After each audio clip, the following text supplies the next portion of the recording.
ADD. I have a hard ADD, you and me and ADD. Sorry, I was trying to spice it up. Here's the situation. I have a hard time understanding time, the passage of time. Either it's like something's happening right now or it already happened. Something coming up is a big problem for me. It stresses me out.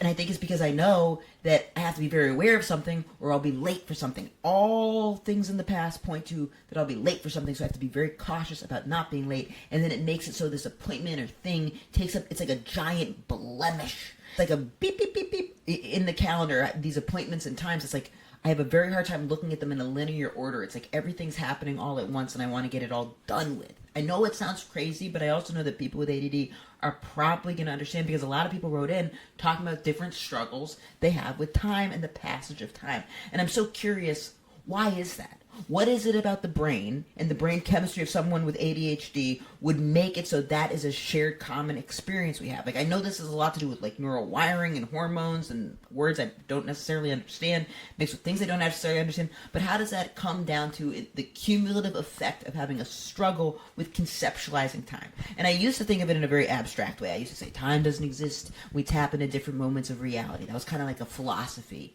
that I had. And I don't necessarily not feel that, but also literally time as a metric is something that we all have to work around, and I have a very hard time understanding it. I did a little bit of reading and poking around in this. It seems like for neurotypical people, time is very linear. I have a hard time saying that word, and microbial. Linear. For people that are neurotypical, time is like boop, boop, I've got this, I've got that, I've got this, I've got that, and oh, maybe it's a lot, but I've got this and that, and da-da-da.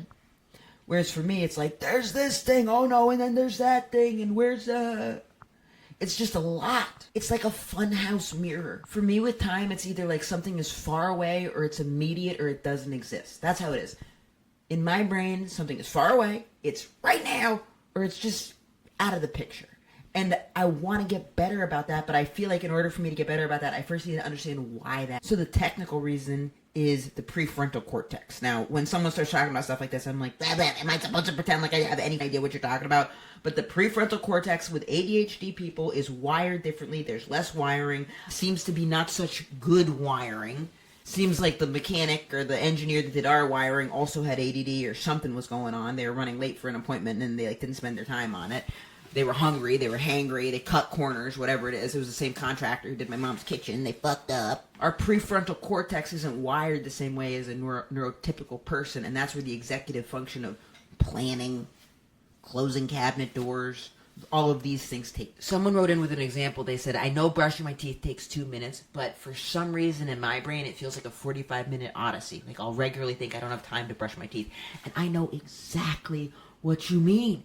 I always have time to scroll on my damn phone, but there's something about certain things where I picture, I've got to do this, and then I got to do that, and it's too much, and then I get overwhelmed, and then I just sit down.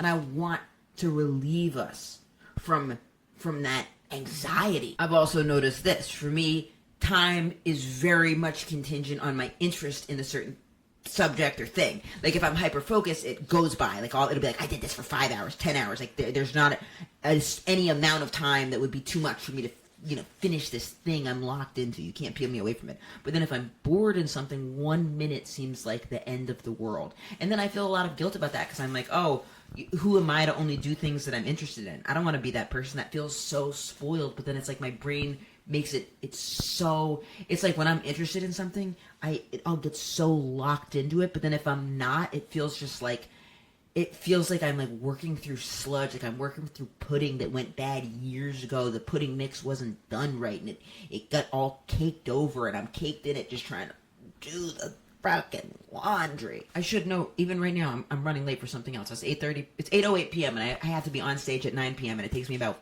40 minutes to walk by this comedy club. So even right now, I'm fucking up.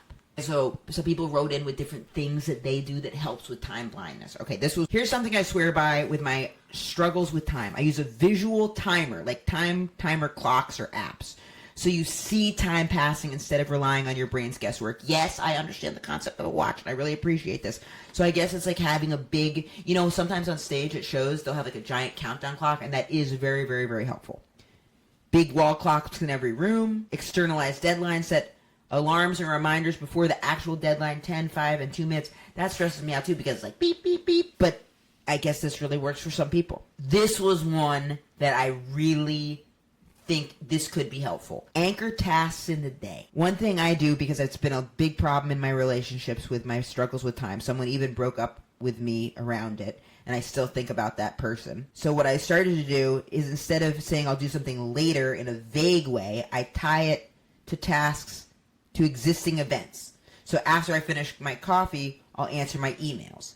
It gives your brain a real anchor instead of floating, eventually I'll do it later. That, I think you were onto something, and I hope you find someone that appreciates that. Tying something to something else so it's tethered and it's not the ambiguity of different tasks that need to get done. That can make it feel bigger than it actually is. And getting things right-sized, that helps relieve anxiety for everything. Right-size reactions. How much is something actually supposed to be an inconvenience or a problem or pleasurable? All of these things. So it's not going like this. It's more like... One thing that worked for me too is I learned how to break time into chunks. Working pomodoros. I thought that was an Italian restaurant in the north end of Boston, but pomodoros. 25 minutes on, 5 minutes off. Use time blocking. Dedicated chunks of your calendar for things instead of just trusting your memory. I tried trusting my memory and it was no good. I can't do 3 hours writing, but I can trick myself into just one Pomodoro and then forget I started 3 hours ago. Yes, I get that. So I've been able to employ that stuff in the gym. Like, I've got all types of things to just like trick me into going into the gym. Like, I'll be like, just get in there and get a water. Get in there and then you'll have an energy drink. Get in there and you'll have a coffee. And that actually has worked. So I know that this can work. Body doubling. So no one wrote in mentioning this. This is one I wrote down that I know is helpful. Sometimes I feel self-conscious asking someone to body double for me, but it really does help. Just even if it's just like on Zoom or having someone else in the room or hiring someone if you can swing it, just having someone else there, really, there's something about that social pressure where it does kind of make you like hop to it. I don't know if it's like other people around, it naturally increases dopamine or hyper awareness or whatever it is, but it's rude to just be fucking around on your phone right in front of someone's face. So if someone's there, you're like, oh, let me do this thing I said I want to do so I can get it done so I can go fuck around on my phone somewhere else. This is another one that wasn't written in, but in my research seemed to be popping up. Backward planning. Now, I get told I did backward planning a lot, but I that's usually after I like mess something up, where it's like you got to the restaurant but you did the wrong day or something. You planned backwards or whatever it was. It wasn't backward planning. Start with a deadline and plan backwards. Now this I haven't done either. If the movie's at 7, when do you need to leave? When do you need to get dressed? When do you need to stop scrolling TikTok? Damn, this feels personal. For ADHD brains, this makes time concrete instead of vague. Also, a final one. Someone said they gamify stuff. That doesn't work for me. Also, I'm getting nervous about time. I'm not even counting this as an episode. I'm just going to post this or not post this, but I'm getting nervous about time because I really do. I have to go to my show. I'm running late. This isn't like a gag on it. But conceptualizing time, I've always been like very existential about it. And I think now I feel hyper aware of it because I'm about to be 40, I guess. But it's like, then there's age time. And my friend John said this great quote. He goes, people overestimate what they can do in a week and underestimate what they can do in 10 years. And I think that is such an incredible way to look at it. And I believe that that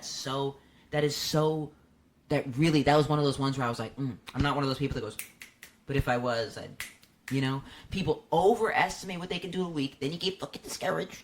And then you underestimate what you can do in 10 years. I genuinely believe you can do anything in 10 years' time. Truly. I really believe that. I believe that. Anything.